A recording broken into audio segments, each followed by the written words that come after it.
चले शुरू करें। हम लोग ब्यूरोक्रेसी थ्योरी या नौकरशाही सिद्धांत की बात कर रहे हैं। आधा हम पढ़ चुके हैं, बचा हुआ आधा आज हम पढ़ेंगे। जो पढ़ा है एक बार संक्षेप में उसको रिवाइज कर लें और तब फिर आगे बढ़ेंगे। नौकरशाही सिद्धांत और इसमें मैक्स वेबर के योगदान की बात कर रहे हैं हम लोग। हमने नौकरशाही के अर्थ की चर्चा की है। दो अर्थ देखे हैं, शब्दार्थ और भावार्थ। शब्दार्थ में हमने देखा है ब्यूरोक्रेसी शब्द का रूपांतर है। ब्यूरोक्रेसी शब्द ब्यूरो और क्रेसी इन दो शब्दों से मिलकर बना है। भावार्थ हमने देखा है कि दो रूपों में प्रयोग किया गया है इस शब्द का। कुछ विद्वानों ने कार्य करने के तरीकों को नौकरशाही कहा है और कुछ ने जो प्रशासकीय अधिकारी हैं, गवर्नमेंट ऑफिशियल्स, उनको नौकरशाही की संज्ञा दी है। सकारात्मक और नकारात्मक दोनों रूपों में इस शब्द का प्रयोग हुआ है। ओवरऑल हमने बात की है कि नौकरशाही एक निगेटिव कॉन्सेप्ट या नकारात्मक संकल्पना है। हम उसमें दोनों बातें शामिल करते हैं। दोनों बातें मतलब कि कार्य करने के परंपरागत तरीके भी और अयोग्य अकुशल अधिकारियों का समूह भी। सो जो डेफिनेशन हमें याद रखनी है कि दोषपूर्ण प्रशासनिक व्यवस्था और निरंकुश अधिकारियों का समूह नौकरशाही कहलाता है। तो बाय नेचर ब्यूरोक्रेसी एक नेगेटिव कॉन्सेप्ट है, जबकि सिविल सर्विस एक पॉजिटिव कॉन्सेप्ट है। दोनों के नाम में ही हम नकारात्मकता और सकारात्मकता, नेगेटिविटी एंड पॉजिटिविटी देख सकते हैं। नौकरशाही ऐसा नौकर जो शाह या स्वामी बन गया हो, जबकि लोक सेवक मतलब लोगों की सेवा करना। तो देखिए आप, क्लियर, एक में नेगेटिव और दूसरे में पॉजिटिव भाव छुपा हुआ। मैक्स वेबर के योगदान की हम बात कर रहे हैं। जर्मन सोशियोलॉजिस्ट मैक्स वेबर पहले विद्वान जिन्होंने नौकरशाही को नेगेटिव की जगह पॉजिटिव सेंस में प्रेजेंट किया। मैक्स वेबर ने नौकरशाही के बारे में लिखा कि नियुक्त किए गए अधिकारियों का समूह नौकरशाही। हर वो व्यक्ति जो नियुक्त है वो नौकरशाह है।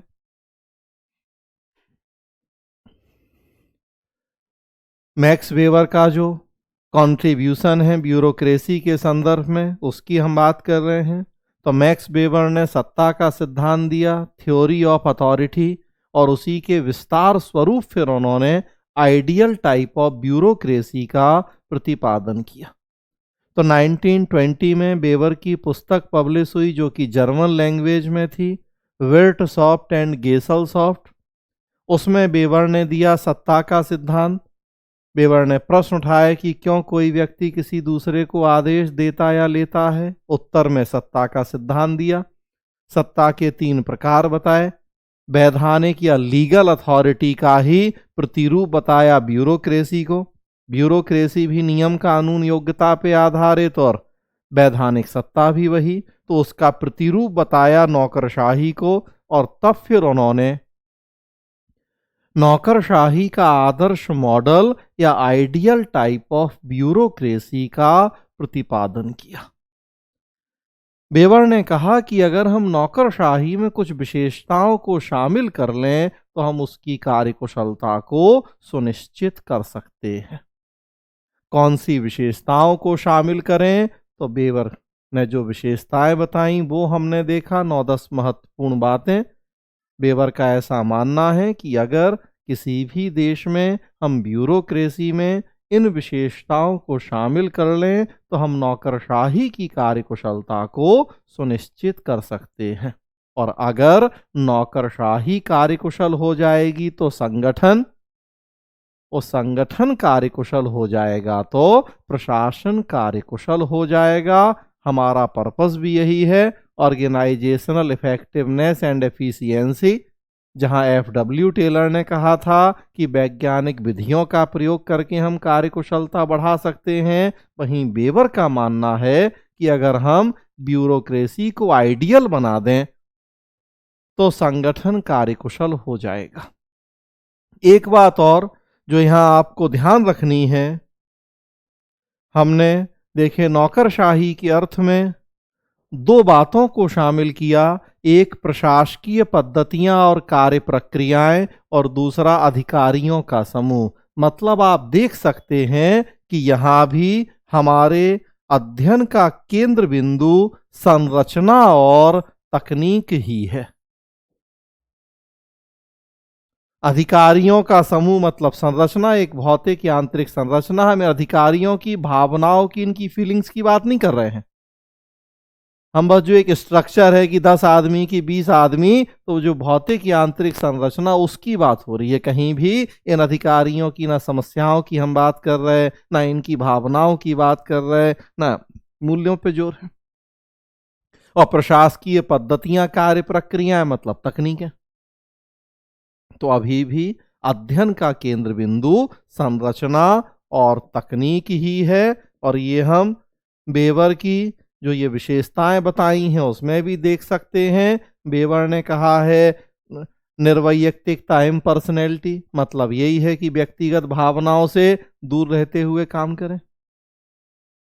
निश्चित नियम कानून मतलब औपचारिक, यांत्रिक। तो देखिए आप, अध्ययन का केंद्र बिंदु अभी भी संरचना और तकनीक, टेलर वैज्ञानिक विधियों की बात कर रहे हैं और बेवर ने नौकरशाही को आदर्श बनाने की बात की है। यहां तक हमने चर्चा की है आपसे। आगे बढ़ाएंगे हम बेवर के नौकरशाही मॉडल का विश्लेषण, एनालिसिस करेंगे। जैसे हमने देखे टेलर में किया एनालिसिस। पहले हम देख रहे हैं कि किसी विद्वान का विचार, उनका कंट्रीब्यूशन क्या है, और फिर हम अपने शब्दों में उनके विचारों की एनालिसिस कर रहे हैं। टेलर में हमने यही किया, अब देखिए बेवर में भी वही। अभी तक हमने जाना कि बेवर का सिद्धांत क्या है, उसके विचार क्या हैं, अब उनकी हमें एनालिसिस करनी है। बेवर के सिद्धांत की एनालिसिस तो वही 4 टॉपिक की विशेषताएं क्या हैं,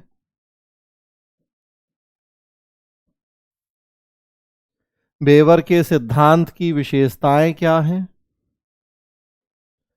पॉजिटिव एस्पेक्ट या सकारात्मक पक्ष क्या है, नेगेटिव एस्पेक्ट या नकारात्मक पक्ष क्या है, और सेम वर्तमान समय में सिद्धांत की प्रासंगिकता कितनी है। तो सबसे पहले नौकरशाही सिद्धांत की विशेषताएं। अगेन देखिए आप, नौकरशाही सिद्धांत की विशेषताएं, ये 10 विशेषताएं तो वो जो बेवर ने बताई हैं।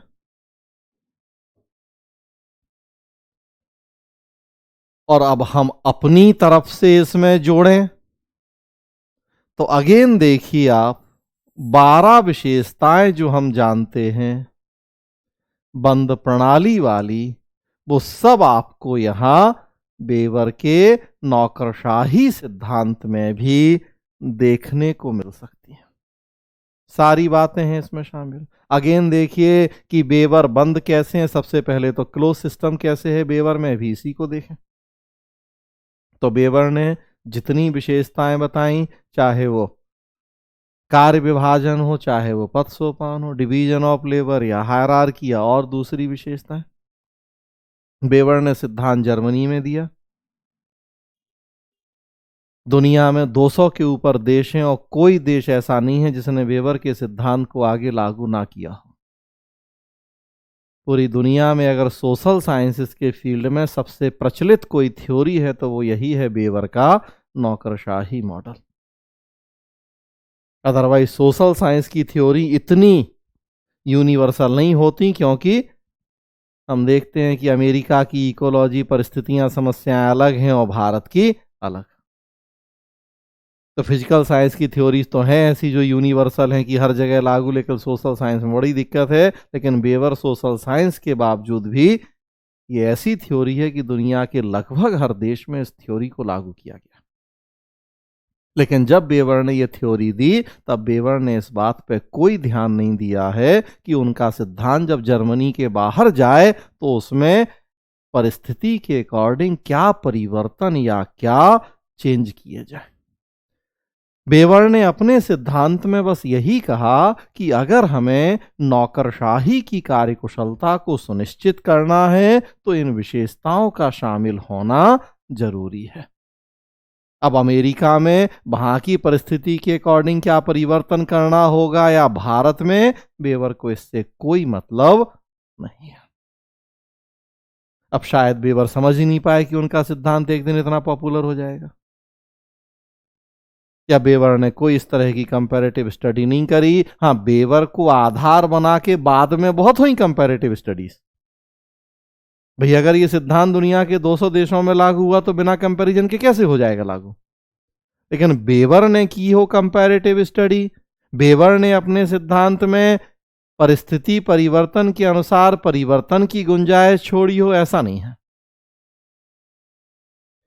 चलिए उस समय भारत जैसी डेवलपिंग कंट्रीज तो थी नहीं, भाई हम तो गुलाम थे, तो हमारी स्टडी करने का तो औचित्य नहीं था कोई। लेकिन कम से कम अमेरिका, ब्रिटेन या इस तरह के जो देश थे उनकी स्टडी तो हो सकती थी, या एटलीस्ट इतनी गुंजाइश छोड़ी जा सकती थी कि नौकरशाही को कार्यकुशल बनाने के लिए इम्पर्सनैलिटी या न्यूट्रलिटी जरूरी है, लेकिन साथ में जैसी परिस्थिति होगी उसके अकॉर्डिंग इसमें हमें कुछ परिवर्तन भी करने पड़ सकते हैं। तो 2 लाइन तो कम से कम ये कहा ही जा सकता था। बेवर ने कहीं इस तरह की कोई चर्चा नहीं की है, मतलब बेवर भी नॉन इकोलॉजिकल अप्रोच को ही फॉलो कर रहे हैं, वो भी बंद प्रणाली के समर्थक विद्वान हैं।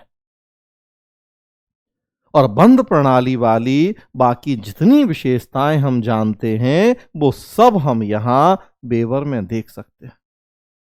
निश्चित नियम कानून, एक ही अगर शब्द हम पकड़ लें, निश्चित नियम कानून, तो देखिए सब आ गया उसमें। औपचारिक भी, यांत्रिक भी, मानवीय तत्वों की अनदेखी भी, यांत्रिक दृष्टि, संरचना तकनीक,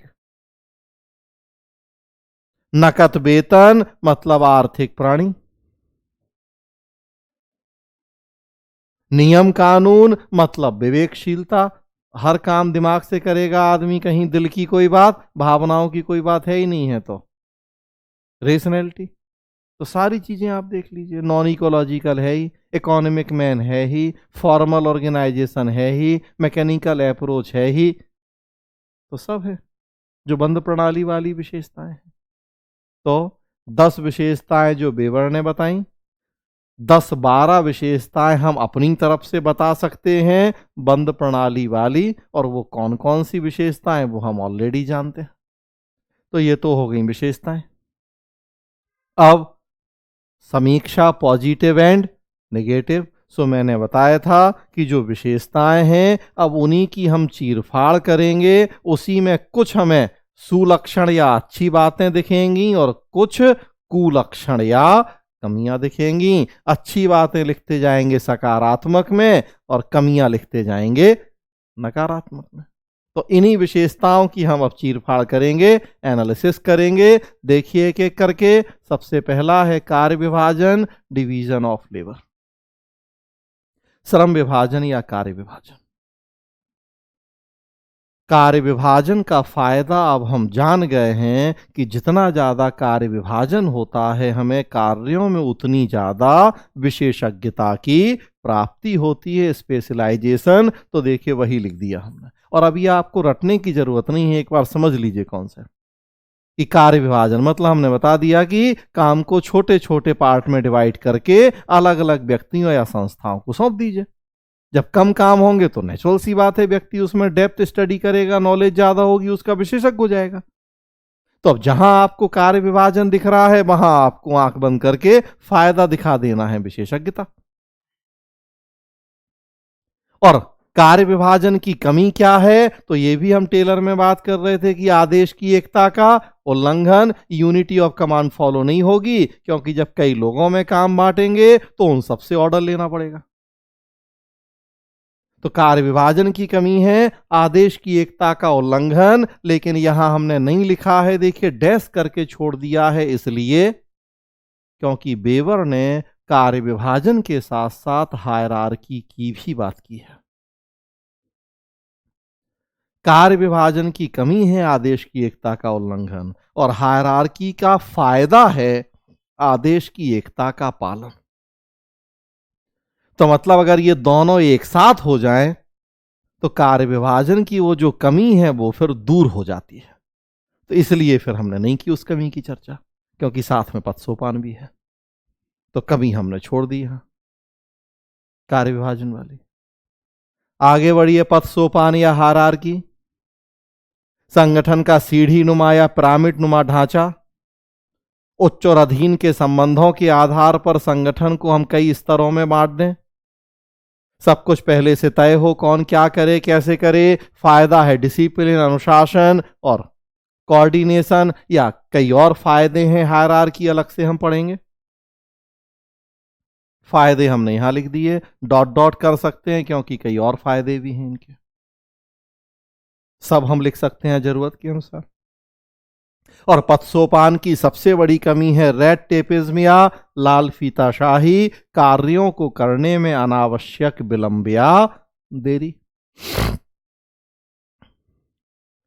संगठन में जितने ज्यादा स्तर होते हैं, कामों में उतना ज्यादा समय वेस्ट होता है, क्योंकि फाइल या डिसीजन मेकिंग प्रोसेस हर लेवल से होके गुजरती है। SP, ASP, DYSP, inspector, sub inspector, जिले में पुलिस प्रशासन के जितने ज्यादा स्तर होंगे, समय उतना ज्यादा खराब होगा हमारा। तो सबसे बड़ी कमी होती है red tapism, plus boss, junior, senior, ये सब भावनाएं, ऊंच नीच की भावनाएं आ जाती हैं, क्योंकि पद सोपान का मतलब ही वही है, उच्च और अधीनस्थ के संबंध के आधार पर ही हम बनाते हैं कई स्तर। तो ऊंच नीच की भावना, उससे क्या होता है, जो नीचे वाले लोग हैं उनका जो मनोबल है, मोराल है, वो डाउन हो जाता है। उन्हें ये फील करवाया जाता है कि अरे तुम तो नीचे हो, निम्न स्तर पे हो, क्लर्क हो कि चपरासी हो कि प्यून हो कि जो, तो उन्हें हमेशा वो फीलिंग नीचे होने की भावना एक रहती है, उससे उनका उत्साह, मनोबल गिरता है। तो एक ये कमी, और कई कमियां हैं।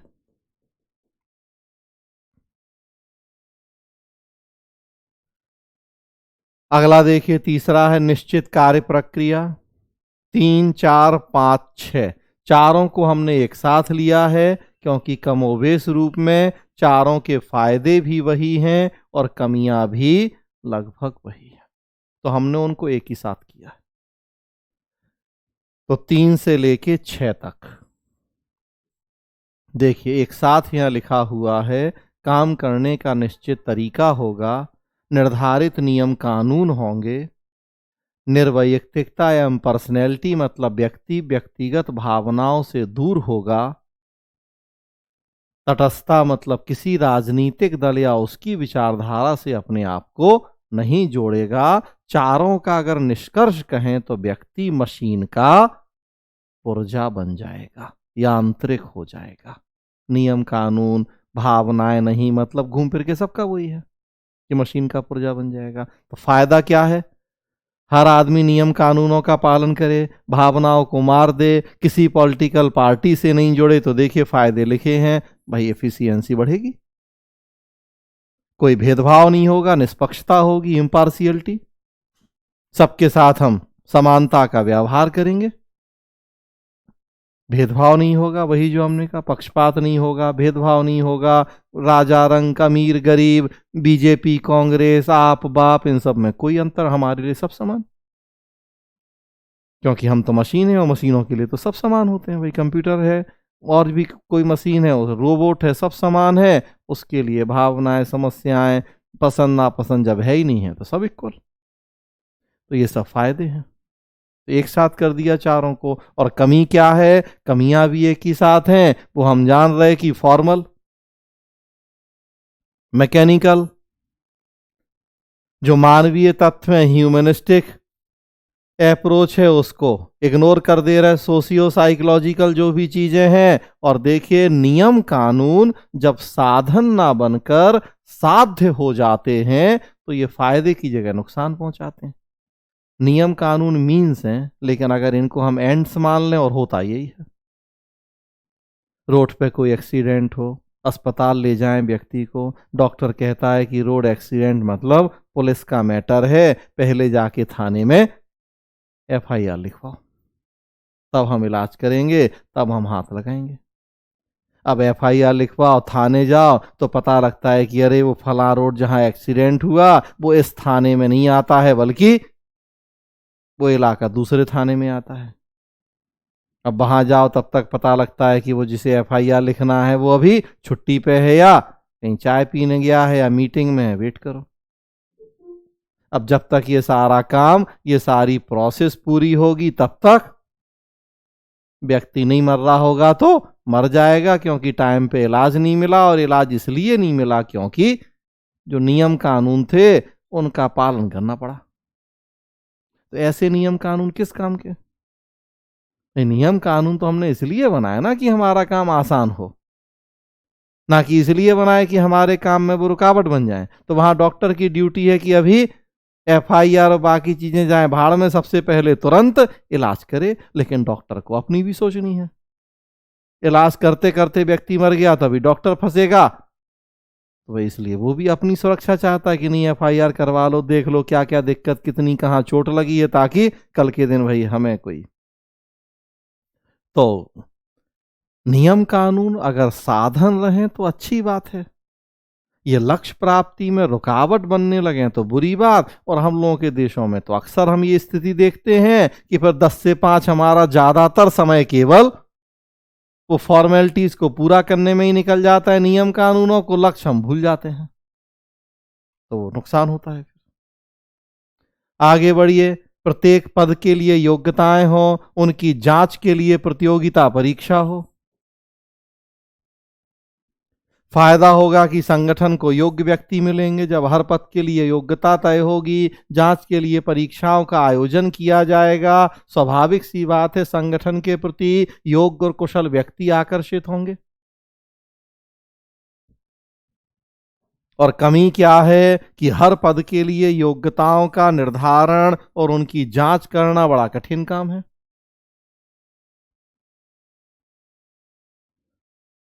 हर पद के लिए अलग अलग योग्यताओं का तय करना बड़ा कठिन। आईएएस, आईपीएस, आईएफएस, या deputy collector, DYSP, revenue service, बहुत सारी सेवाएं देखिए आप। सिविल सेवा में एक कॉमन योग्यता, कॉमन परीक्षा है। 10 नंबर ज्यादा आएंगे तो कोई अलग पद मिल जाएगा, 2 नंबर 5 नंबर कम आएंगे तो कोई अलग पद मिल जाएगा।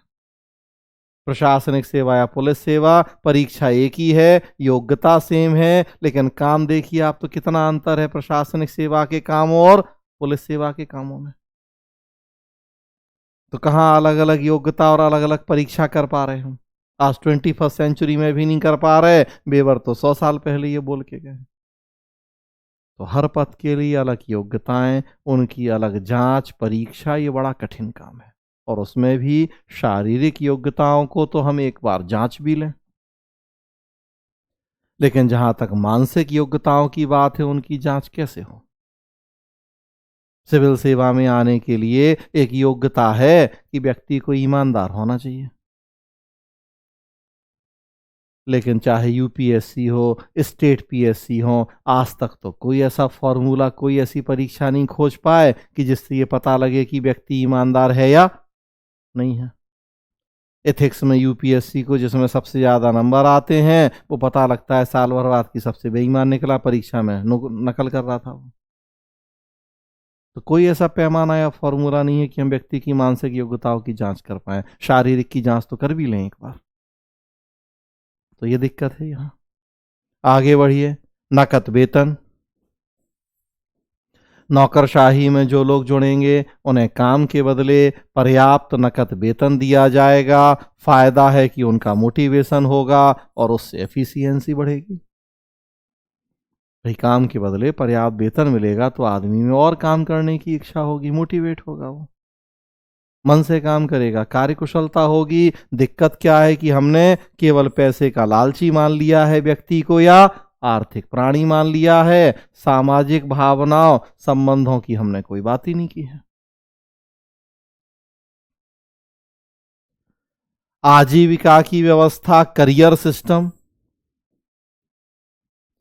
जो लोग नौकरशाही में जुड़े वो इसे एज ए करियर एडॉप्ट करें। अब इसी से उनकी आजीविका या रोजी रोटी चले, इसके अलावा उन्हें कुछ और करने की आज़ादी ना हो। फायदा है कि पूरा कमिटमेंट, डेडिकेशन मिलेगा, एक्सपीरियंस होगा। जब व्यक्ति एक ही काम करेगा, जीवन भर वही करेगा, तो पूरे कमिटमेंट और डेडिकेशन से करेगा। अगर हम कह दें कि 2 घंटा नौकरशाही का काम करो, बाकी टाइम अपनी दुकान खोल लो या कुछ और काम कर लो, तो फिर ध्यान बढ़ जाएगा। दो नाव की सवारी करेगा व्यक्ति, तो वो कमिटमेंट, वो डेडिकेशन नहीं मिलेगा, एक्सपीरियंस भी उतना नहीं। तो यहाँ जब एक ही काम करना है तो कमिटमेंट, डेडिकेशन है, एक्सपीरियंस है। कमी क्या है कि जीवन भर एक ही काम करने से नीरसता, बोरियत हो जाएगी। पर्सनालिटी का होल डेवलपमेंट नहीं हो पाएगा, क्योंकि एक ही काम, एक ही तरीका, वही निश्चित नियम कानून करते रहो जीवन भर वही, तो पर्सनालिटी का डेवलपमेंट रुक जाएगा। बोरियत होने लगेगी वही चीजें करते करते, साल 2 साल 4 साल में। लिखित दस्तावेज, रिटन डॉक्यूमेंट, जो भी काम किए जा रहे हैं नौकरशाही में, वो रिटन डॉक्यूमेंट हो, उनके लिखित दस्तावेज हो। फायदा क्या है कि सारे रिकॉर्ड होंगे हमारे पास, जब जरूरत है उन रिकॉर्ड को खंगाल लेंगे, उनकी जांच कर लेंगे। अगर किसी ने कोई गड़बड़ी की है, वो रिकॉर्ड देख के हमें पता लग जाएगा कि भाई कहाँ किसके लेवल पे गड़बड़ी हुई है। दोषी व्यक्ति को हम पकड़ पाएंगे, दंड दे पाएंगे, जो भी करना है। और दिक्कत क्या है कि समय ज्यादा लगेगा, संसाधन ज्यादा लगेंगे। हर चीज को लिखने बैठे तो कितना पैसा चाहिए, टाइम कितना चाहिए। और आजकल की बात करें तो पर्यावरण को भी नुकसान है। जितना ज्यादा पेपर का यूज करेंगे, उतने ज्यादा पेड़ काटने होंगे, तो आजकल के हिसाब से पर्यावरण को भी क्षति है। तो देखिए आप, वही जो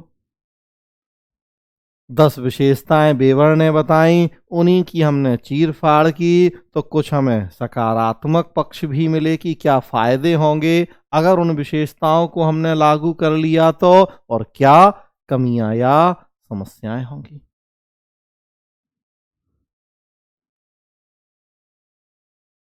अब उसके बाद बंद प्रणाली। अभी तो हमने उन 10 का किया चीर फाड़, अब बंद प्रणाली वाली 12 भी और हैं विशेषताएं। अब बंद प्रणाली वाली जो 12 विशेषताएं हैं, उसमें हम देखते हैं कि अच्छा कुछ नहीं है, उनमें सकारात्मक कुछ नहीं है, उनमें तो नकारात्मक ही है। तो सकारात्मक वाले को यहीं क्लोज कर दीजिए, पर्याप्त है। नौकरशाही के इतने सकारात्मक पक्ष पर्याप्त हैं हमारे लिए, उसको वहीं खत्म कर दीजिए। नेगेटिव, नकारात्मक को और बढ़ाइए अभी। और क्या बढ़ाना है सो वो आप जानते हो कि बंद प्रणाली वाली विशेषताएं, और वो विशेषताएं ज्यादातर नकारात्मक हैं, सो वही बातें यहां आपको कॉपी करनी है, वो केवल केवल जोड़ते जाना है फिर उसमें। बेवर का सिद्धांत बंद प्रणाली है कमी, तो 8 नंबर कमी हो गई कि बेवर बंद है। 9 नंबर कमी हो गई कि बेवर गैर पारिस्थितिक है, नॉन इकोलॉजिकल अप्रोच है।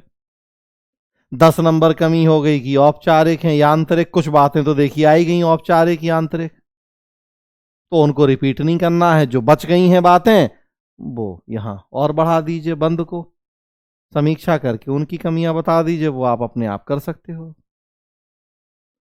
तो समीक्षा होगी बेवर की, विशेषताएं हो गई, सकारात्मक पक्ष हो गए और नकारात्मक पक्ष हो गए। कई विद्वानों ने तो जो सिद्धांत का नाम है उसी की आलोचना की है। सिद्धांत का नाम है, देखिए, नौकरशाही का आदर्श मॉडल।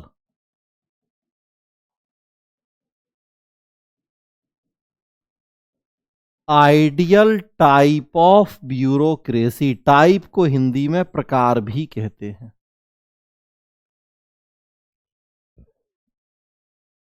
तो नौकरशाही का आदर्श मॉडल या नौकरशाही का आदर्श प्रकार, आइडियल टाइप ऑफ ब्यूरोक्रेसी। इस नाम की भी आलोचनाएं की हैं कई विद्वानों ने, सो नकारात्मक में आप चाहें तो एक दो पॉइंट ही और जोड़ सकते हैं। जैसे कई विद्वानों ने कहा कि नौकरशाही का आदर्श, तो इसमें एक शब्द है नौकरशाही और दूसरा शब्द है आदर्श। ये दोनों अपने आप में कॉन्ट्रोडिक्टरी या विरोधाभासी शब्द हैं। इनका एक साथ प्रयोग अच्छा नहीं लग रहा है। क्यों? नौकरशाही है निगेटिव कॉन्सेप्ट बाय नेचर, जबकि आदर्श या आइडियल है पॉजिटिव कॉन्सेप्ट। और यहां कहा जा रहा है नौकरशाही का आदर्श, तो नौकरशाही में तो आदर्श जैसा कुछ है ही नहीं है, वो तो नेगेटिव कॉन्सेप्ट है। तो नाम में ही टेक्निकल मिस्टेक है कई लोगों के अनुसार। और एक और आलोचना, आदर्श प्रकार, आइडियल टाइप। तो कई लोगों का कहना है कि इनमें भी विरोध है। आइडियल हमेशा एक होता है, उसके टाइप नहीं होते। और ये कह रहा है आइडियल टाइप, तो आइडियल तो एक ही होता है। भाई आपका आइडियल अगर पूछा जाए कौन, तो आप कहोगे कौन? टीचर। तो भाई एक ही टीचर, तो ऐसा थोड़े कहोगे हिस्ट्री में वो आइडियल है, ज्योग्राफी में वो है, साइंस में, तो फिर क्या बचा? भाई टीचर तो एक ही आइडियल होगा, पॉलिटिशियन तो एक ही आइडियल होगा कि मोदी आइडियल है, कि राहुल गांधी आइडियल है, कि ममता बनर्जी आइडियल है, कि लालू यादव आइडियल है। अब ऐसा थोड़ी है कि बीजेपी में ये आइडियल, कांग्रेस में वो आइडियल, आम आदमी में ये आइडियल, इस साल ये आइडियल, पिछले साल। तो ऐसा थोड़ी होता है। तो टाइप नहीं होते, वो एक ही होता है। एक्टर कौन या एक्ट्रेस तो एक ही बताएंगे, नाम की 10-10 बताने लगेंगे। और यहां ये कह रहा है आइडियल टाइप ऑफ ब्यूरोक्रेसी, तो आइडियल के टाइप कर दिए इन्होंने, जबकि वो होता ही नहीं है। तो इस नाम में ही टेक्निकल मिस्टेक्स हैं कई विद्वानों के अनुसार। तो ये आप कमियां दिखा सकते हैं वेबर के नौकरशाही सिद्धांत की।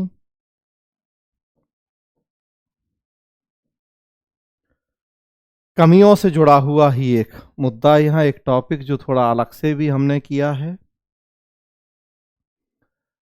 नाम है, नेगेटिव एस्पेक्ट का ही विस्तार है, नौकरशाही का आलोचनात्मक मूल्यांकन, वर्तमान प्रवृत्तियां।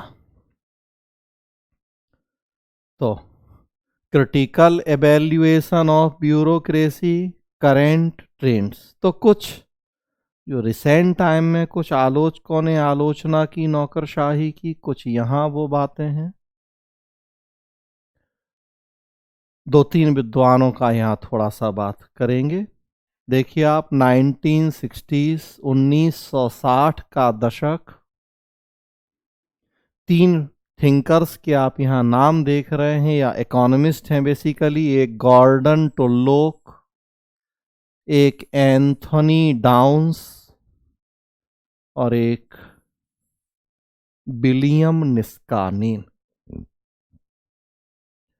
अर्थशास्त्री हैं, इकोनॉमिस्ट हैं। इन्होंने क्रिटिसाइज किया है नौकरशाही को, वेबर के मॉडल को। और आजकल आप देखिए, आजकल मतलब 60s 70s के बाद तो वो जब एलपीजी, बाजार की भूमिका, ये सब चीजें हुई, तो भाई अर्थशास्त्र की ही भूमिका सबसे ज्यादा बढ़ गई है। वो जीवन का कोई भी क्षेत्र क्यों ना हो, पॉलिटिक्स हो, एडमिनिस्ट्रेशन हो, सोसाइटी हो, हर जगह पैसा, अर्थशास्त्र वही हर चीज को आजकल तो डिसाइड कर रहा है। सबसे बड़ा डिसाइडिंग फैक्टर वही। तो अर्थशास्त्रियों की भी बातें, भूमिका ज़्यादा महत्वपूर्ण हो गई है। तो उन्हीं के अकॉर्डिंग कुछ आलोचनाएं हैं। सबका कहना है कि नौकरशाही का कहीं अधिक कार्यकुशल विकल्प बाजार है। ब्यूरोक्रेसी कभी उतनी इफेक्टिव, एफिशिएंट हो ही नहीं सकती जितना कि मार्केट। तो ये झूठी मेहनत है, बेकार का ये काम है कि नौकरशाही को आइडियल बना दो, वो पॉसिबल ही नहीं है। ये किताबी बात है। नौकरशाही से बेटर है मार्केट। मार्केट मतलब निजी कंपनियां, उसमें अब देसी हों विदेशी हों जो भी। और देखिए अर्थशास्त्री हमने कहा तो उसी अप्रोच से उसी एंगल से ये बातें कहेंगे। क्यों? तो उन विद्वानों के अनुसार देखिए, जस्ट अभी हमने कहा कि नौकरशाही विवेकशील है, निष्पक्ष है, तो वो लोग कह रहे हैं नहीं, बिल्कुल गलत बात है, नौकरशाही विवेकशील और निष्पक्ष नहीं होती, झूठी बात है ये बुकेस या किताबी बात है। यथार्थ जीवन रियलिटी में तो नौकरशाही केवल अपने स्वहित को बढ़ाती है, सेल्फ इंटरेस्ट को प्रमोट करती है, संसाधनों का हेरफेर करती है, करप्शन, भ्रष्टाचार, बेईमानी और जनता के हितों का तो विरोध करती है। सच्चाई है ये। लोग पढ़ लिख जाएं, लोग जागरूक हो जाएं, लोगों का विकास और तरक्की हो जाए तो इनको माई बाप कौन समझेगा? भाई कलेक्टर, एसपी या और दूसरे जो भी प्रशासन में बैठे लोग हैं, पुलिस प्रशासन हो या, कौन डरता है उनसे? जो गरीब है, जो पढ़ा लिखा नहीं है, जो जागरूक नहीं है। अगर लोग पढ़ लिख जाएं, जागरूक हो जाएं, विकास हो जाए तो जान नहीं जाएंगे कि भाई अल्टीमेटली हो तो आप हमारे नौकर ही, सिविल सर्वेंट, लोक सेवक। क्यों डरेंगे? क्यों वो इज्जत सम्मान, क्यों वो माई बाप वाली छवि रहेगी? तो ये तो खुद कभी नहीं चाहते। जिनको हमने विकास का जिम्मा दिया है, सच्चाई ये है कि वो खुद नहीं चाहते कि लोगों का विकास हो। वो चाहे राजनेताओं की बात करें और चाहे नौकरशाहों की बात करें, हम जब तक दबे कुचले रहेंगे तभी तक चुनाव में हमेशा वो गरीबी और बेरोजगारी का मुद्दा उठा के वोट मांगेंगे। देखिए 75 साल हो गए, आज भी हमारे देश में चुनावों में मुद्दे घूम फिर के वहीं आ जाते हैं, गरीबी, बेरोजगारी और आरक्षण। मतलब बताइए 75 साल में क्या किया? व्हाट्सएप पे खूब आपने वो व्यंग्य देखा होगा, हमेशा चुनावों के समय एक परिवार जो 70 साल से देश की गरीबी मिटाने निकला है, तो नेहरू से शुरू करके अभी राहुल गांधी तक, और उसके बाद भी गरीबी किसकी मिटी और किसकी नहीं मिटी। अभी भी आज भी हमारे देश में मुद्दा वही है, गरीबी, बेरोजगारी और आरक्षण का, 75 साल बाद भी। और आगे 75 साल बाद भी वही रहेगा अगर इसी तरह के नेता रहे तो वो तो खुद नहीं चाहते कि लोगों का विकास हो, चाहे वो हमने कहा पॉलिटिशियन हो और चाहे वो प्रशासन बैठे लोग हों, क्योंकि उससे उन्हीं की सत्ता कमजोर होती है। तो ये लोग वही बातें कर रहे हैं कि नौकरशाही विवेकशील निष्पक्ष, ये केवल कहने की बात है, वास्तविकता में तो वो अपने हितों को देखती है, संसाधनों का हेरफेर करती है।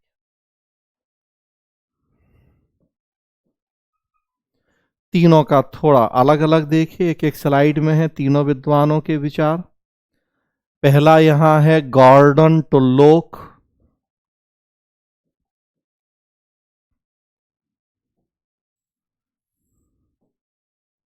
अमेरिकन इकोनॉमिस्ट, टाइम देख रहे हैं आप 1922 से 2014। 1965 1965 में इनकी पुस्तक पब्लिश हुई, द पॉलिटिक्स ऑफ ब्यूरोक्रेसी। देखिए, पॉलिटिक्स ऑफ ब्यूरोक्रेसी नाम ही कितना अच्छा है, नौकरशाही की राजनीति है कि अब उसमें भी हम कहेंगे अरे नौकरशाही में क्या राजनीति, तो उसमें तो सबसे बड़ी राजनीति है नौकरशाही में वही कि क्या दिखा रहे हैं और पर्दे के पीछे की सच्चाई क्या है। तो राजनीति में यही तो होता है कि हमें दिखाते क्या है और पर्दे के पीछे कौन सा खेल चलता है। तो यहाँ नौकरशाही की राजनीति।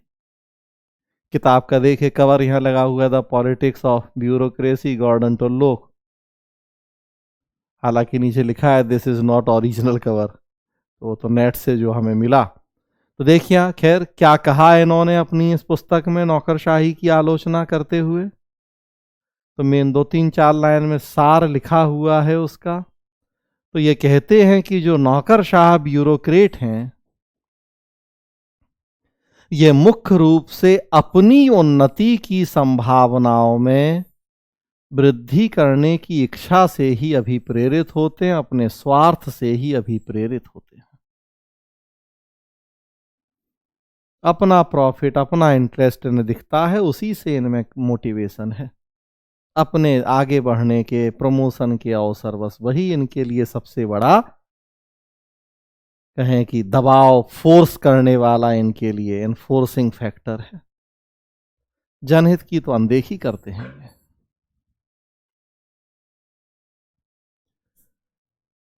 क्यों, देखिए बात को आगे बढ़ाया। इन्होंने कहा कि नौकरशाही द्वारा जो अपनी पदोन्नति प्रमोशन की प्राप्ति के प्रयास हैं वो इस बात पर निर्भर करते हैं कि उनमें अपने सीनियर्स को खुश करने की कितनी क्षमता है।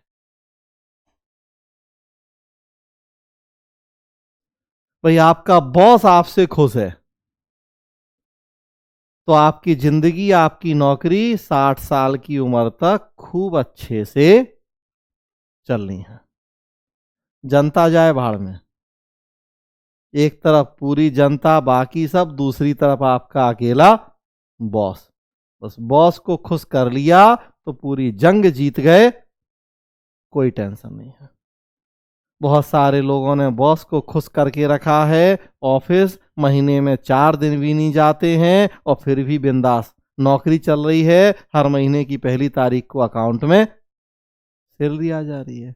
बस बॉस को खुश रखा है, क्यों कि उस सैलरी का एक सर्टेन परसेंटेज फिर बॉस के पास भी पहुंच जाता है, या और जिस रूप में बॉस को खुश करके रखा है। तो सब कुछ तो बॉस के हाथ में। तो हायरार्की में पद सोपान की जो बात की जा रही है ब्यूरोक्रेसी में, उसमें सबसे बड़ी बात बस वही है कि आप में इस बात की एबिलिटी कितनी है कि आप अपने बॉस को खुश रखते हैं। चाटुकारिता, चापलूसी जिसे कहा जाता है, या आप राजनीति में देखिए कि नेहरू गांधी परिवार को कितना खुश रखा है, तो बस। और हर जगह वही चीज है। रणदीप सुरजेवाला और कौन कौन कांग्रेस पार्टी के नेता देखें, आज तक कभी एक निगम पार्षद का चुनाव नहीं जीते और प्रवक्ता, राष्ट्रीय नेशनल स्पोक्समैन बने हुए हैं पार्टी के। मोदी के खिलाफ इतना जहर उगलते हैं, औकात आज तक देखें तो एक निगम पार्षद का चुनाव जीते नहीं हैं। विधायक का चुनाव लड़ते हैं, हार जाते हैं हर बार। लेकिन उनमें उससे बड़ी योग्यता क्या है कि नेहरू गांधी परिवार को खुश रखने की वो योग्यता है उनमें। तो एडमिनिस्ट्रेशन में भी वही बात है कि आपने अपने सीनियर्स को कितना खुश करके रखा है। वो खुश करना हमने कहा, अब वो पैसे या और जो भी जायज नाजायज तरीके हैं, बस तो वही होता है नौकरशाही में इनके अकॉर्डिंग। परिणाम क्या होता है उसका कि संगठन के शीर्ष पे, टॉप लेवल पे ऐसे अधिकारियों का जमघट लग जाता है जिन्हें केवल अपने स्वार्थों से मतलब है।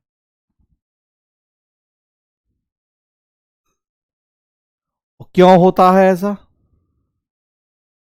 ऐसा क्यों होता है तो उसका ये कारण बताते हैं। उसका कारण है प्रतिस्पर्धा का अभाव, कोई कंपटीशन नहीं है, इस वजह से ऐसा होता है। मोनोपोली है इनकी, कोई कंपटीटर नहीं है, इनको नौकरी जाने का डर या चिंता नहीं है। जब कंपटीशन होता है तब हमें टेंशन होता है कि अगर थोड़ा भी हमने कहीं कोई चूक कर दी, कोई भूल हो गई, तो तुरंत हमारा कंपटीटर हमारे ऊपर हावी हो जाएगा। तो वहां हमें अलर्ट होना पड़ता है 24/7, अपना बेस्ट देना पड़ता है। टाटा ग्रुप आप देख रहे हैं न्यूज़पेपर में, सबसे बड़ा ग्रुप हुआ करता था। बीच में अभी कोरोना में रिलायंस आगे निकल गया और फिर देखिए टाटा टॉप पे आ गया, रिलायंस तीसरे नंबर पे पहुंच गया। तो इतना कंपटीशन है 24/7। हमने कहा एक एक मिनट, एक एक सेकेंड, कि वहां तो आप झपकी भी लगी तो पता लगा कि आपका कॉम्पिटिटर आपके ऊपर चढ़ के आगे निकल गया। तो वहां वो इतना झपकी लगने वाला भी गुंजाइश नहीं है। और यहाँ तो भाई बिंदास, अपना कोई पता है कि हमें भाई पुलिस है तो पुलिस का कोई कॉम्पिटिटर तो नहीं है, वो जो करे जैसा करे, मजबूरी हमारी है कि अगर हमें उससे कोई सर्विस चाहिए तो उसी के पास जाना है। कोई रिलायंस या टाटा किसी प्राइवेट पुलिस तो है नहीं कि हम उसके पास जाके भी चोर को पकड़वा लें कि कुछ और कर लें। After LPG public choice theory जैसे कॉन्सेप्ट के माध्यम से हमने कोशिश करी है अब कंपटीशन को बढ़ाने की, लेकिन फिर भी अभी कई फील्ड ऐसे हैं जिनमें अभी भी मोनोपोली है। पुलिस ही हमने कहा तो भाई अब अकेली, अभी तो सरकारी पुलिस ही। तो वो सबसे बड़ा कारण है कि प्रतिस्पर्धा का अभाव है, जो कि सामान्य व्यावसायिक प्रबंधन में तो भाई वही प्राइवेट कंपनी बाजार में तो सबसे बड़ा वही फैक्टर होता है कंपटीशन, और यहां नहीं है तो इसीलिए इनके ऊपर प्रेशर नहीं है कोई बेस्ट करने का, अपनी क्षमताएं बढ़ाने सुधारने का। तो ये गॉर्डन टुल्लो,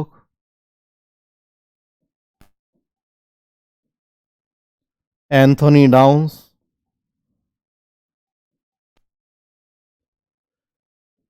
एंथोनी डाउन्स ये भी अमेरिकन इकोनॉमिस्ट, टाइम 1930 से टिल नाउ अभी तक हैं। 1967 में इनकी पुस्तक आई इनसाइड ब्यूरोक्रेसी, ब्यूरोक्रेसी के अंदर की बातें। उसी तरह के विचार इन्होंने दिए। बात देखिए, ये भी वही कह रहा है कि नौकरशाही अपने जीवित रहने की प्रवृत्ति से मोटिवेट होती है, मतलब वही अपना स्वार्थ, अपना फायदा, अपनी पदोन्नति, उसी से मोटिवेट होती है। इसलिए नौकरशाह केवल अपने हित में ही काम करते हैं। नियुक्ति तो दूसरों के हित के लिए हुई है, लेकिन वो बस नियुक्ति तक ही है वो, उसके बाद तो केवल सेल्फ इंटरेस्ट सर्वोच्च है इनके लिए। कैसे? लगभग वही बात इन्होंने कही कि जो व्यावसायिक प्रशासन मतलब प्राइवेट एडमिनिस्ट्रेशन या मार्केट है, उसमें व्यक्तिगत स्वार्थ बिक्री कम हो जाने या लाभ घट जाने के डर से कम हो जाता है।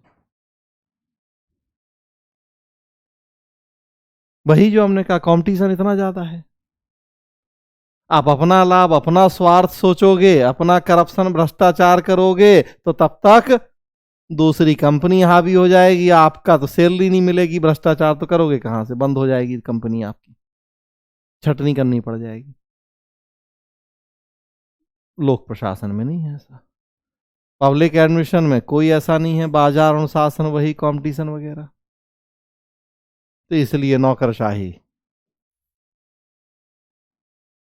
का जो अपना पर्सनल इंटरेस्ट है वो अनकंट्रोल्ड है, अनियंत्रित है। जितना जो करना है, करप्शन, बेईमानी, भ्रष्टाचार, एक एक आईएएस आईपीएस के यहाँ भी अगर छापे पड़े तो देखिए आप ईमानदारी से कि करोड़ों, एक एक क्लर्क और इंजीनियर के यहाँ हमारे देश में कितने कितने जब लोकायुक्त के छापे पड़ते हैं तो मिलता है 1 1 करोड़ रुपया। तो यहाँ uncontrolled corruption, personal interest. 300 crore Madhya Pradesh के जोशी दंपत्ति आईएएस, 300 करोड़ से ऊपर की संपत्ति, तो इतना अनाप शनाप।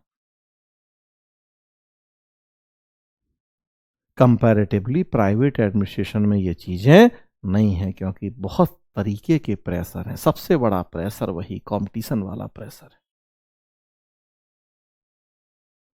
उसी तरह की बात इन्होंने कही। इन्होंने एक देखिए यहां लॉ या थ्योरी दी है, व्यक्तिगत सेवा निष्ठा नियम, law of self servicing loyalty. उस नाम में ही देखिए वो भाव छुपा है, व्यक्तिगत सेवा, उसी के प्रति पूरी लॉयल्टी या निष्ठा। लोगों की सेवा के प्रति कोई लॉयल्टी कोई निष्ठा नहीं, अपनी व्यक्तिगत सेवा। तो law of self servicing loyalty, तो वो तो नाम से ही सेंस समझ गए आप। वही यहां लिखा हुआ है 3 लाइन में बात देखिए कि सभी पदाधिकारी संगठन के प्रति कठोर निष्ठा का परिचय देंगे। कब? जब नौकरी या प्रमोशन दांव पे लगा हो।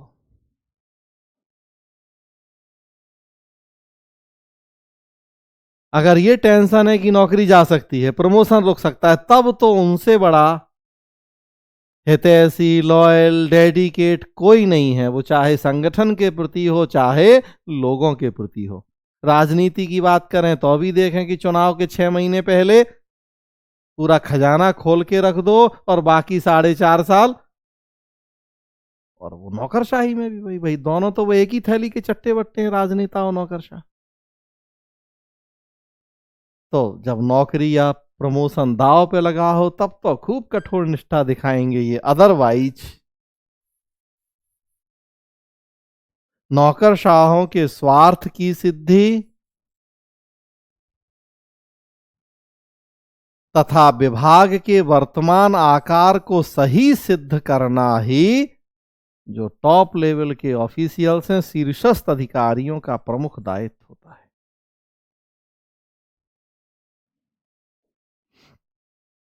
4.5 साल कोई मतलब नहीं है इनको, बस 6 महीना चुनाव। वही हमने कहा यहाँ चीज कि जब नौकरी प्रमोशन पे तलवार गिर रही हो तब तो रात दिन जी जान एक करके काम करने लग जाएं, ऐसे दिखाएं कि इनसे बड़ा शुभचिंतक जनता का, संगठन का कोई है ही नहीं। अदरवाइज तो केवल अपना हित, अपना स्वार्थ, अपना औचित्य साबित करना कि हमारे बिना तो संगठन चल ही नहीं सकता, हम ही हैं जो संगठन को चला रहे हैं।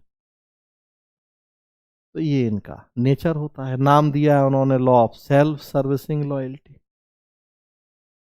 कि अपनी सेवा के लिए कितना लॉयल हैं ये और संगठन की सेवा के लिए कितना लॉयल हैं। और क्यों है तो कारण वही है, कंपटीशन नहीं है, कोई मार्केट का जो डिसिप्लिन अनुशासन होना चाहिए वो नहीं है। हाँ,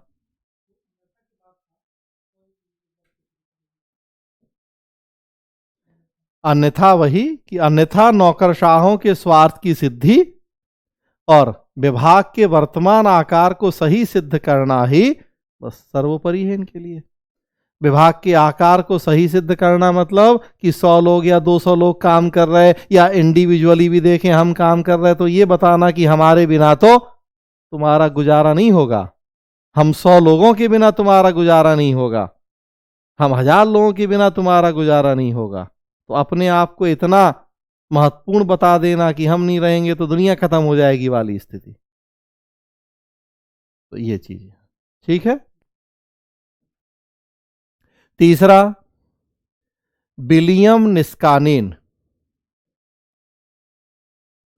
विलियम निस्कानीन भी अमेरिकन इकोनॉमिस्ट, समय 1933 से 2011,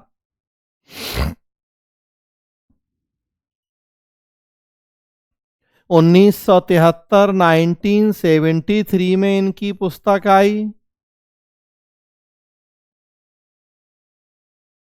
ब्यूरोक्रेसी एंड रिप्रेजेंटेटिव गवर्नमेंट, नौकरशाही और प्रतिनिधि सरकार।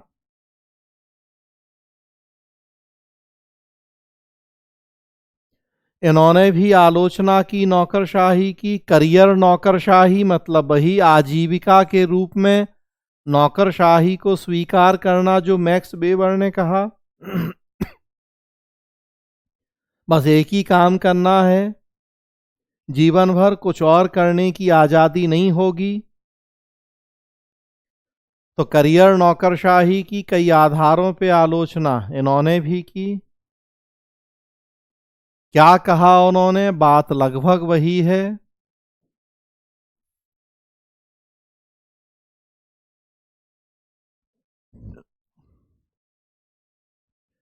तो इनका कहना है कि जो नौकरशाह हैं, सिविल सेवक हैं, आम बोलचाल में हम पर्यायवाची ही मानते हैं दोनों को। वैसे टेक्निकल डिफरेंस होता है, हमने बताया है कि नौकरशाही नेगेटिव कॉन्सेप्ट है, सिविल सेवा पॉजिटिव। हाँ, ओवरऑल फिर हम आम बोलचाल में इनको सिनोनिम्स या पर्यायवाची के रूप में इस्तेमाल करते हैं।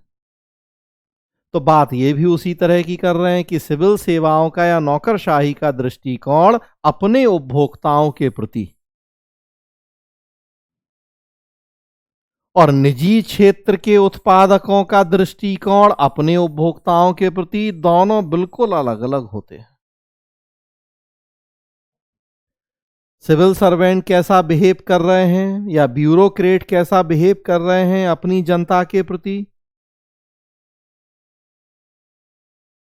और किसी प्रोफेशनल, किसी प्राइवेट एडमिनिस्ट्रेशन के लोग कैसा बिहेव कर रहे हैं अपने कस्टमर के प्रति, दोनों में जमीन आसमान का अंतर होता, एकदम अलग अलग अप्रोच होती है इन दोनों की।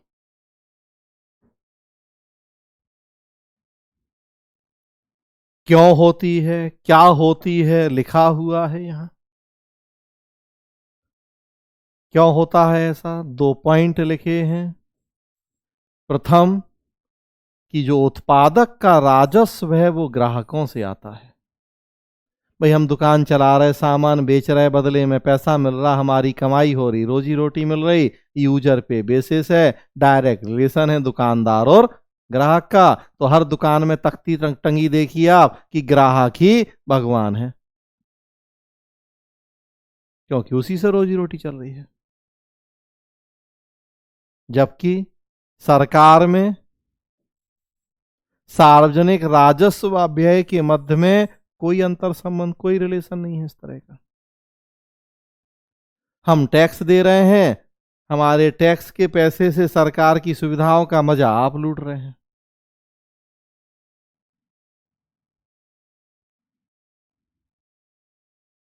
उनको भी वही सैलरी मिल रही है, ब्यूरोक्रेट्स को भी हमारे टैक्स की। लेकिन हमें भी नहीं पता कि हमारे टैक्स का किस ब्यूरोक्रेट को क्या सैलरी दी गई कि हम जाके उसकी कॉलर पकड़ेंगे, भाई साहब हमारी मेहनत की कमाई का टैक्स है जिससे तुम्हें सैलरी मिली और तुम्हारा घर चल रहा है, रोजी रोटी चल रही है, तो गड़बड़ नहीं करना, नहीं तो देख लो हम टैक्स देना बंद कर देंगे, भूखे मर जाओगे। यहाँ कोई ऐसा रिलेशन नहीं है। देखिए आप डेटा अभी इस बार का लगभग 6 करोड़ इनकम टैक्स रिटर्न हुए हैं जमा। 10 जनवरी लास्ट डेट थी, डेटा है न्यूज़पेपर में कि 5.95 करोड़ आईटीआर, लगभग 6 करोड़ इनकम टैक्स रिटर्न। और देश की आबादी कितनी है, 138 करोड़, और इनकम टैक्स देने वाले 6 करोड़, बाकी 132 करोड़। इन 6 करोड़ की मेहनत की गाड़ी कमाई की पैसे से सरकार जो सुविधाएं दे रही है उसका फायदा लूटने वाले, उसी से इन ब्यूरोक्रेट्स की सैलरी। लेकिन हमें नहीं पता कि हमारा पैसा किस ब्यूरोक्रेट को सैलरी के रूप में मिला है कि हमने कहा जाके कॉलर पकड़े। कोई वो डायरेक्ट रिलेशन नहीं है यहाँ। तो ना उन्हें टेंशन है, ना हमारा उनके ऊपर कोई प्रेशर और कंट्रोल है। प्राइवेट में ऐसा नहीं होता। और दूसरी बात कि सिविल सेवक के समक्ष लागत कम करने, कॉस्ट कटिंग और लाभ बढ़ाने के लिए कोई प्रलोभन नहीं है।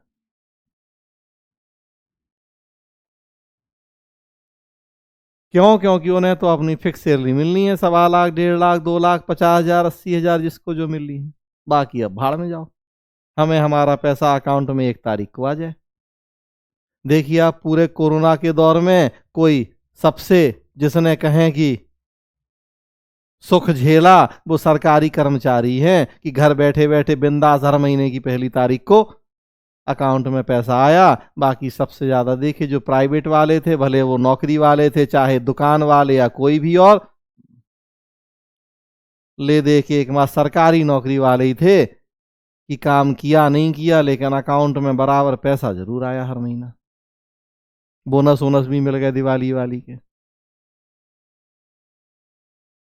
और काम भी नहीं किया। मतलब उन्हें कोई ना इस बात की चिंता है कि प्रॉफिट अर्निंग हो रही कि नहीं हो रही, गवर्नमेंट को टैक्स आ रहा कि नहीं आ रहा। जीएसटी कलेक्शन देखिए, बाकी टैक्स कलेक्शन देखिए, वो तो अब पता लगेगा। ये तो अभी पिछले साल के आईटीआर जमा हुए हैं, अब ये कोरोना वाले तो अब होंगे जमा, तब पता लगेगा सरकार को कि कितने टैक्स आ रहे हैं, इनकम टैक्स कितने आ रहे हैं। जब साल भर से किसी ने कुछ किया ही नहीं तो क्या इनकम टैक्स देगा, और क्या।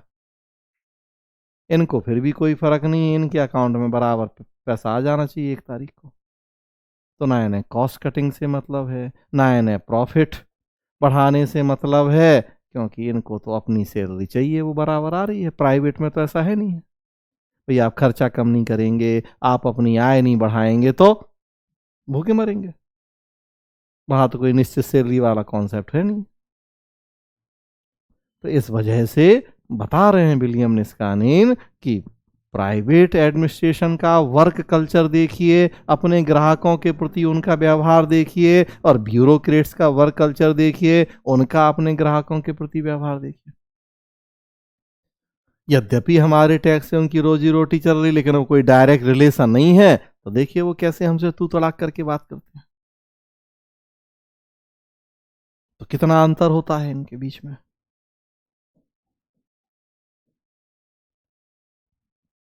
उन्होंने भी यहां कहा विलियम निस्कानीन में ही थोड़ा सा और,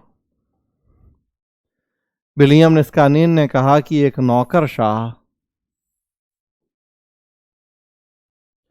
बजट वृद्धि कारक होता है,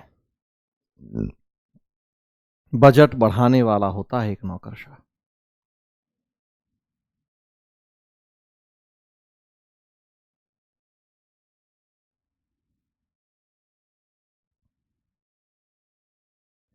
क्या मतलब है इस बात का?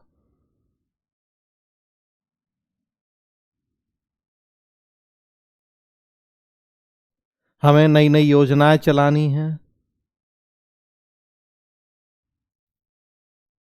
हमें नए नए अधिकारियों कर्मचारियों की भर्ती करनी है, हमें जनता को गरीबी बेरोजगारी जैसी समस्याएं जानबूझ के दिखाते रहना है। क्यों? क्योंकि तभी हम अपने होने का औचित्य सिद्ध कर सकते हैं।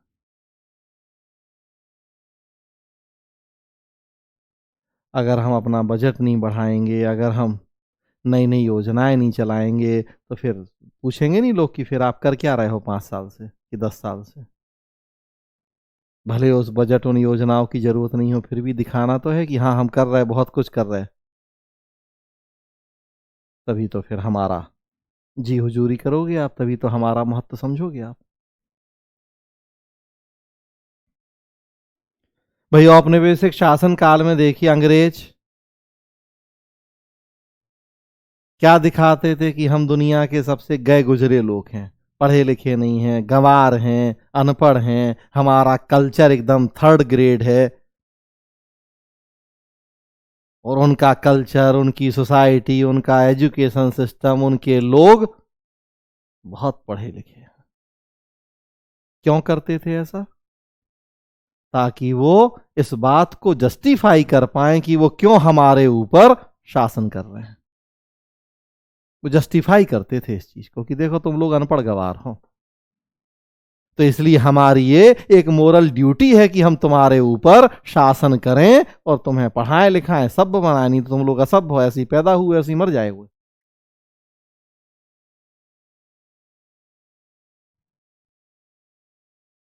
अब आज हमें समझ में आ रहा है कि कौन कितना सभ्य और असभ्य है, कि जैसा ट्रंप ने करवा दिया कैपिटल बिल्डिंग पे, वैसा हमारे देश में ना तेजस्वी यादव ने करवाया ना राहुल गांधी ने करवाया आज तक। तो अब समझ में आ रहा कि तुम कितने सभ्य हो और हम कितने सभ्य हैं। कम से कम तुमसे ज्यादा सभ्य हैं हम।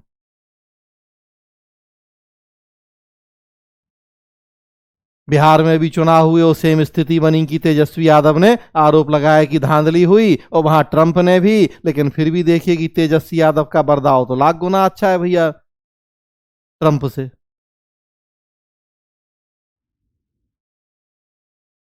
अब कौन सभ्य और कौन असभ्य? लेकिन पिछले कई सैकड़ों सालों से हमें क्या बताया जाता रहा है कि वो दुनिया की सबसे सभ्य प्रजाति हैं और हम सबसे असभ्य प्रजाति है। तो अपनी महत्ता बताने के लिए मजबूरी होती है ऐसा करना। वही कॉन्सेप्ट है ये बजट वृद्धि वाला,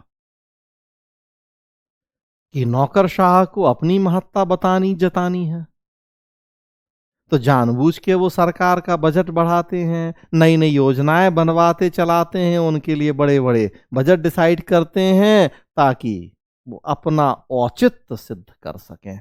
वही बात यहां लिखी है देखिए, कि वह अपने विभाग के लिए अधिक से अधिक रेवेन्यू की डिमांड करते हैं नौकरशाह।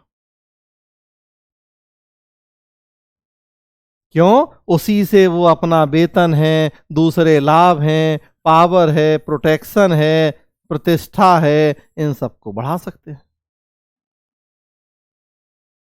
तभी तो XYZ श्रेणी की सुरक्षा मिलेगी, तभी बुलेट प्रूफ गाड़ियां मिलेंगी, 40-40 आगे पीछे घूमने वाले अर्दली मिलेंगे, दुनिया भर की और सुख सुविधाएं मिलेंगी।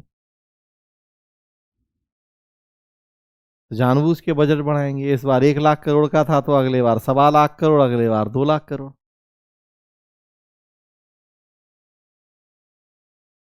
परिणाम क्या होगा कि नौकरशाह की बजट वृद्धि प्रवृत्ति के कारण लोक सेवा में ओवर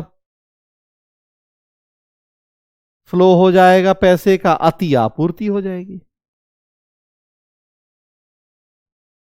नहीं थी उतनी जरूरत फिर भी हम देंगे क्योंकि इन्होंने दिखाई है जरूरत जानबूझ के, ताकि विभाग व इसके कार्मिकों की संख्या और संयंत्रों का औचित्य सिद्ध किया जा सके। वही तो जो सार रूप में हमने अपने शब्दों में बताया आपको कि इन्हें अपना औचित्य साबित करना है।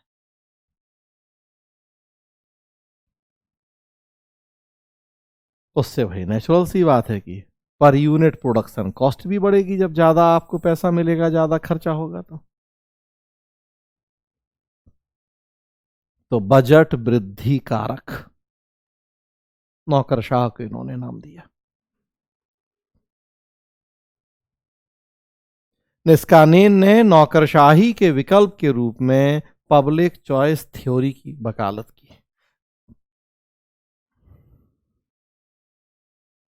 पब्लिक चॉइस थ्योरी मतलब कंपटीशन, लोक विकल्प उपागम मतलब लोगों के सामने बहुत सारे विकल्प किसी भी वस्तु या सेवा के संदर्भ में, एकाधिकार नहीं। तो जो हम तीनों विद्वानों की कॉमन देख रहे हैं आलोचना कि नौकरशाही में मोनोपोली है, कंपटीशन नहीं है, इनके ऊपर कोई प्रेशर नहीं है, ये अपने हितों को प्राथमिकता देते हैं, दिखावा जनता के हित का करते हैं। ये सार है देखिए तीनों के बातों का। जबकि प्राइवेट एडमिशन में ऐसा नहीं होता, वहां इतना ज्यादा कंपटीशन होता है, हमेशा अलर्ट रहना है, हमेशा बेस्ट देना है ताकि मार्केट में सरवाइव कर सके। तो ये तीनों विद्वान। तो नौकरशाही का आलोचनात्मक मूल्यांकन, वर्तमान प्रवृत्तियां। लास्ट टॉपिक देखिए, नौकरशाही की वर्तमान समय में प्रासंगिकता।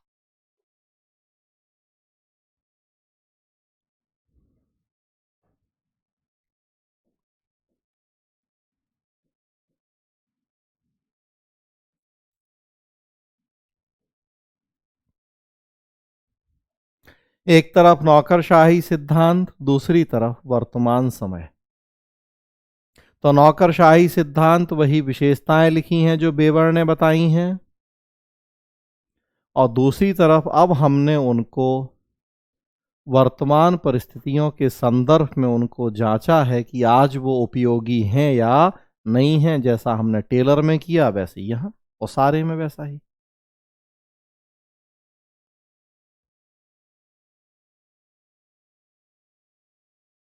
तो एक एक करके देखे, फिर वही 10 विशेषताएं जो बेवर बता रहे हैं। पहली विशेषता है कार्य विभाजन,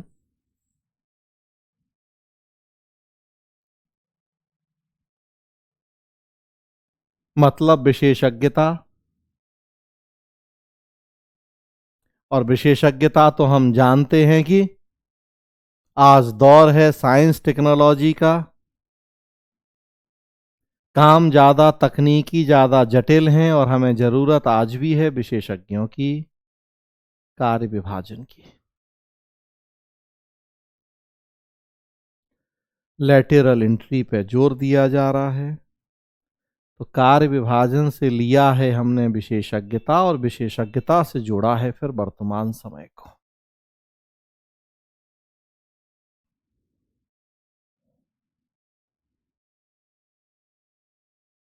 कितने सारे सरकार के मंत्रालय विभाग, अलग अलग कार्य के लिए अलग अलग एजेंसियां, अल्पसंख्यक आयोग अलग, महिला आयोग अलग, अनुसूचित जाति आयोग अलग, जनजाति आयोग अलग, बाल आयोग अलग। देखिए सबके लिए अलग अलग, क्यों? इसीलिए कि ताकि विशेषज्ञता मिले।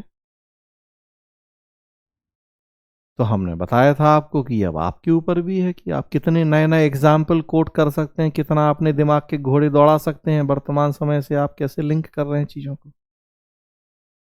तो सरकार के बहुत सारे आयोग, यही आयोग दिखा दीजिए आप। हमने कहा कि जितने वर्ग हैं सबके लिए अलग अलग कमीशन बने हैं हमारे देश में, वो माइनॉरिटी कमीशन हो, वो बैकवर्ड कमीशन हो, वो एससी कमीशन हो, वो एसटी कमीशन हो, वो वीमेन कमीशन हो, वो ह्यूमन राइट कमीशन हो, वो चाइल्ड कमीशन हो, देखे सबके लिए, सब में हमने काम बांट दिए इसीलिए कि ताकि विशेषज्ञता मिल पाए। बेवर ने यही तो कहा। हायरार्की, पद सोपान,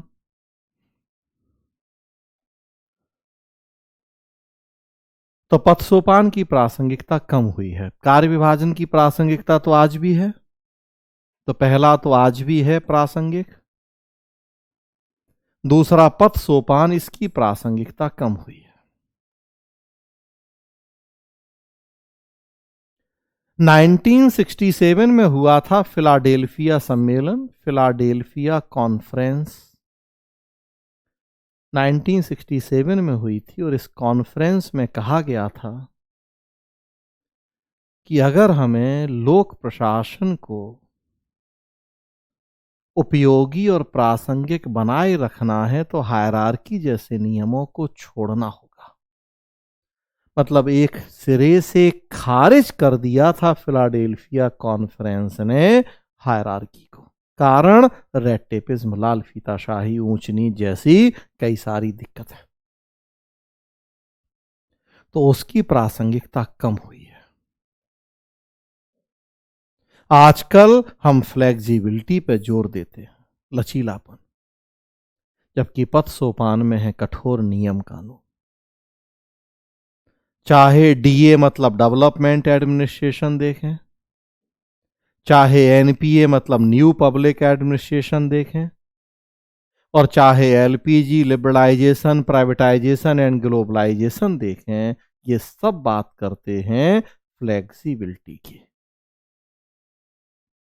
एलपीजी में एल का मतलब ये लिबरलाइजेशन या उदारीकरण, मतलब नियम कानूनों का लचीलापन। वो बातें आप देखिए तीसरे और चौथे पॉइंट में भी वही बातें लिखी गई हैं,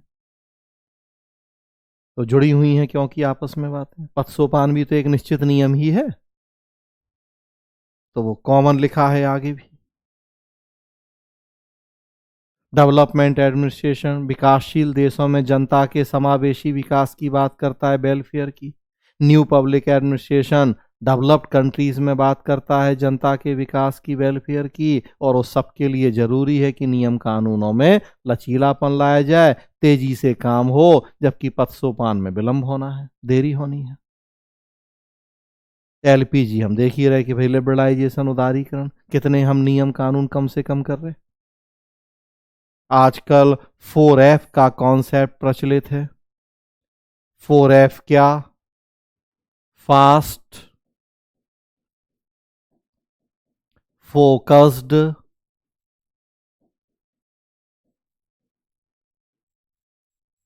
friendly, flexible. Fast, focused, friendly and flexible, 4F। और पद सोपान देखिए आप, तो ना फास्ट है ना फ्लेक्सिबल है, और जब फास्ट नहीं होगा, फ्लेक्सिबल नहीं होगा, तो फ्रेंडली तो हो ही नहीं सकता। नियम कानून हम देख रहे हैं साधन ना बन के साध हो जाते हैं, तो फिर फोकस भी नहीं करेगा ये लक्ष्यों पे, एकदम विपरीत है। तीसरा चौथा देखिए वही बातें आ गई, तो इनकी प्रासंगिकता भी कम। हमें चाहिए फ्लेक्सिबिलिटी, हमें चाहिए 4F, और बेवर कह रहे हैं कि निश्चित नियम कानून, निश्चित कार्य प्रक्रिया, जबकि हमें तो परिस्थिति के अकॉर्डिंग काम करना है। वहां हमने कहा FIR जरूरी है कि डॉक्टर के द्वारा इलाज जरूरी, तो ऐसे नियमों को छोड़ देना बेहतर है, फ्लेक्सिबिलिटी जरूरी है। बूढ़ी महिला बीमार है, मर रही है, आपके पास पेंशन या किसी इंदिरा आवास के लिए योजना का फायदा उठाने आई है, आप उससे डॉक्यूमेंट मांगते हैं, पता लगा डॉक्यूमेंट्स नहीं है उसके पास, जन्म प्रमाण पत्र या बाकी, अब बेचारी उस महिला को तो फिर आप उस योजना का फायदा नहीं देंगे। क्यों? क्योंकि सारे डॉक्यूमेंट्स नहीं है। तो अब वहां डॉक्यूमेंट जरूरी है कि 75 साल की एक बीमार बुजुर्ग महिला जो आपको दिख रही है, जेन्यून मैटर दिख रहा है, तो उसको मदद जरूरी है। कि पहले आप कहो कि नहीं तुम तो अपना पहले बर्थ सर्टिफिकेट और बाकी चीजें लेके आओ कि अनुसूचित जाति जनजाति वाला, तब हम मदद करेंगे। ऐसे नहीं चल सकता वेलफेयर में। वेलफेयर में वेलफेयर जरूरी मीन्स जरूरी नहीं है जितना कि एंड्स जरूरी है। तो तीसरा चौथा भी आज प्रासंगिक नहीं है। आगे बढ़िए। 5 नंबर इम्पर्सनैलिटी, निर्वैयक्तिकता। मतलब है पर्सनल फीलिंग्स को दूर रखना है, जबकि हमारी जरूरत है आज की संवेदनशीलता, सेंसिटिविटी। कारण की वेलफेयर करना है। पुअर पीपल है, डिप्राइव्ड क्लास है, उन्हें समाज की मुख्यधारा में जोड़ना है, तो उसके लिए हमें संवेदनाएं चाहिए। एम्पैथी सिंपैथी जैसी क्वालिटी चाहिए हमें। इम्पर्सनल हो जाएंगे तो वो सब क्वालिटी, वो सब वैल्यूज खत्म हो जाएंगे। तो कहने का मतलब वो भी आज प्रासंगिक नहीं है।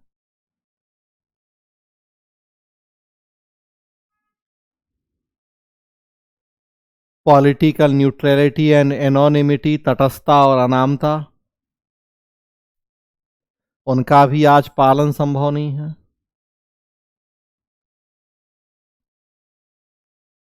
खुलेआम अब तो देखिए जो लोक सेवक हैं, किसी ना किसी राजनीतिक दल के सदस्य जैसा बिहेव कर रहा है। बंगाल में देखिए 3 आईपीएस अधिकारी बीजेपी के अध्यक्ष जाते हैं वहां रैली के लिए, तो उनके ऊपर हमला होता है और आईपीएस अधिकारी कुछ नहीं करते हैं। खुलेआम उन्हें सपोर्ट है, चाहे वो कलकत्ता के कमिश्नर हों और चाहे वो बिहार के डीजीपी। देखिए आप, आज डीजीपी के पद से त्याग पत्र देते हैं और कल जनता दल को ज्वाइन कर लेते हैं। कैसे हम कह सकते हैं कि ये कल तक न्यूट्रल थे और आज एकदम इतने पॉलिटिकल हो गए कि किसी पार्टी को ज्वाइन कर लिया? तो आजकल अब बड़ा कठिन है ये सब चीजें। आजकल ट्रांसपेरेंसी का जमाना है, तो एनोनिमिटी, अनामता भी नहीं है कि कोई हम नाम नहीं बताएं, पर्दे के पीछे रह के काम करें। आजकल आरटीआई गवर्नेंस वगैरह है, खूब नाम का प्रचार प्रसार भी किया जाता है अधिकारियों के। तो पर्दे के पीछे वाला कॉन्सेप्ट भी अब नहीं है।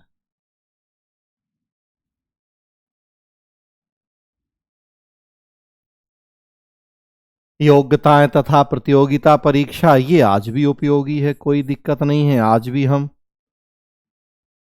योग्यताएं तय कर रहे, बीए एमए जो भी, और उनके लिए कठिन परीक्षाएं भी ले रहे। सिविल सर्विस परीक्षा ही हम देख लें अपनी, तो योग्य व्यक्ति चाहिए है, तो इसकी तो आज भी जरूरत है हमें।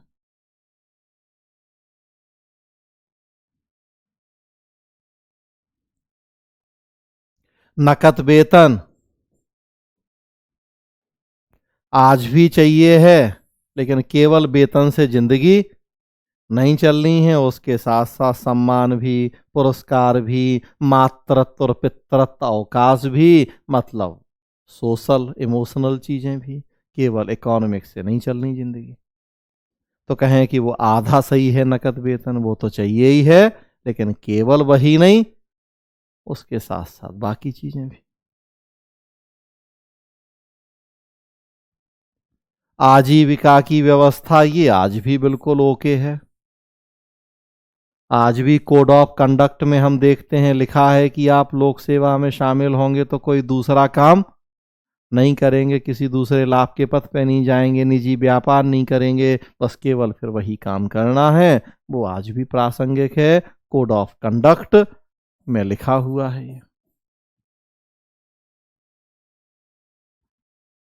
लिखित दस्तावेज, इनका नेचर चेंज हो गया है। आजकल अब ई गवर्नेंस का जमाना है, हम डिजिटलीकरण पे जोर दे रहे हैं, तो डिजिटल रूप में हो गए हैं ये जो भी रिकॉर्ड्स हैं, तो नेचर चेंज हो गया है।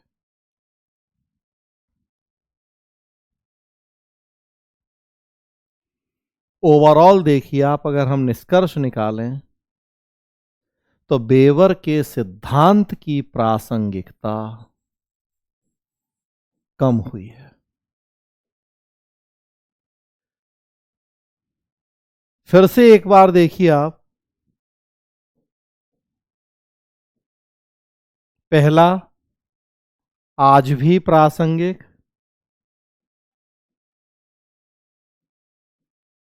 तो 1 नंबर है प्रासंगिक।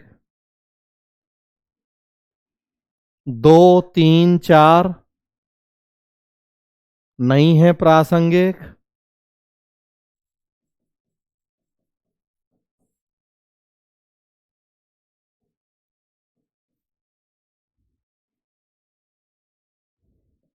आगे बढ़ें।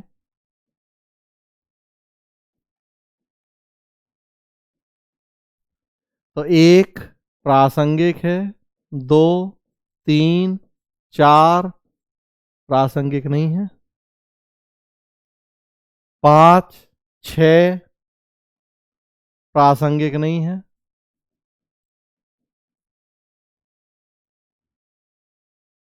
7 आज भी प्रासंगिक है। 8 50-50 आधा अधूरा प्रासंगिक है, मतलब है भी और नहीं भी, आधा अधूरा।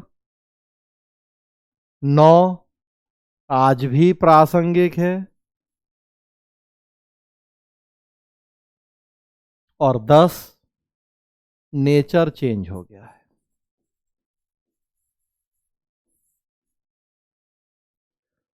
तो देखिए आप, जो प्रासंगिक हैं वो कितने हैं? 1, 7, 9 पूरी तरह से, 8 आधा। मतलब अगर मैथमेटिकल दृष्टि से बात करें तो 3.5 जो प्रासंगिक हैं। और जो प्रासंगिक नहीं है, 2, 3, 4, 5, 6, 5 और 8 आधा, मतलब 5.5 प्रासंगिक नहीं है। और 1 का नेचर चेंज है। तो निष्कर्ष सामने कि वेबर के नौकरशाही सिद्धांत की प्रासंगिकता कम हुई है। और इसीलिए आफ्टर एलपीजी गैर नौकरशाहीकरण या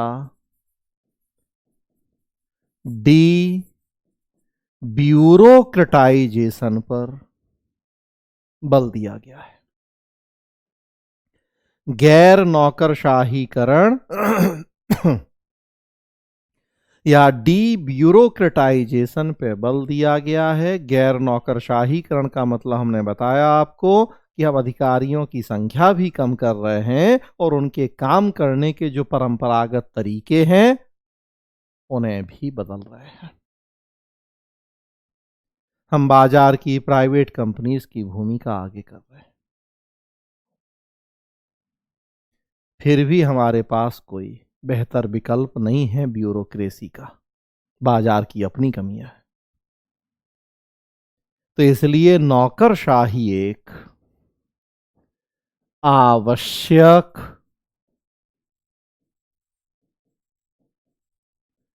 बुराई के रूप में बनी हुई है।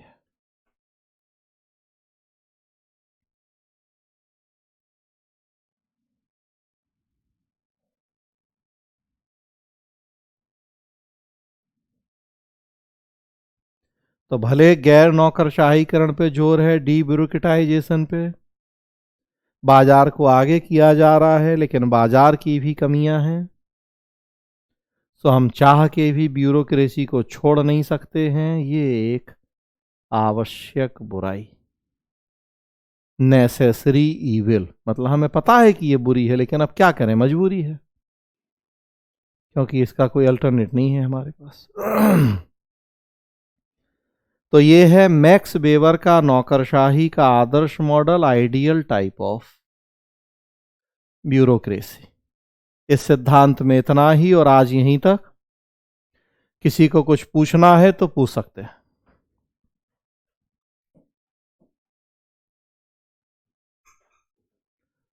पूछना है किसी, आप लोगों को कुछ पूछना, क्लियर है? कुछ पूछना है आप लोगों को, किसी को कुछ?